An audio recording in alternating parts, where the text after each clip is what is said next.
I thought my marriage was solid, maybe a little boring, but solid. My wife, Sarah, and I had been together for 10 years. We had a comfortable life, a nice house in the suburbs, 2 great kids. The spark wasn't exactly a bonfire anymore, but I figured that was normal. Then, one evening, Sarah dropped a bombshell. She sat me down, her eyes glistening, and said, "I'm lonely." The words hung in the air, heavy and confusing.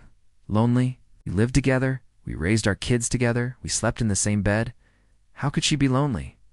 I tried to be a good husband. I asked what I could do. More date nights? A vacation? Suggested counseling? She agreed, and for a while, things seemed to get better. We started talking more, really talking, for the first time in years. I felt a renewed sense of hope, a belief that we could fix whatever was broken. I was committed to making her feel seen, to bridging that gap she felt. I started coming home from work earlier, taking on more with the kids, planning weekends away. I was all in. The illusion shattered a few months later. I was looking for a document on our shared laptop when an email notification popped up. The sender's name wasn't familiar, but the subject line was a jolt to my system. I had stopped thinking about last night. My heart hammered against my ribs.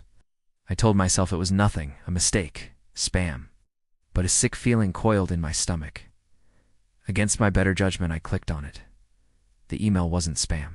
It was a passionate, detailed account of a romantic evening.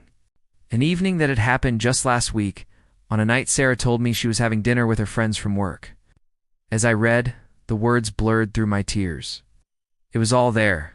The laughter, the connection, the intimacy. It was everything she said was missing from our marriage, and she was finding it with someone else. I scrolled through older messages, and the story unfolded. This wasn't a one-time mistake. It had been going on for nearly a year, starting even before she told me she was lonely. The betrayal was suffocating. Her confession of loneliness hadn't been a cry for help. It felt like a justification, a way to ease her own guilt while she was living a double life. When I confronted her, she didn't deny it.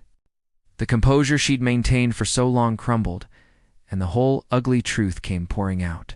She'd met him at a conference. It started as an innocent friendship, she said, but it grew into something more. She claimed she never meant to hurt me. But the hurt was immense. It was a physical pain, a constant ache in my chest. The home we built together suddenly felt like a stage for a play I didn't know I was a part of. Every memory was tainted. Every "I love you" she'd said now sounded like a lie. How do you rebuild trust when the very foundation of your reality has been demolished?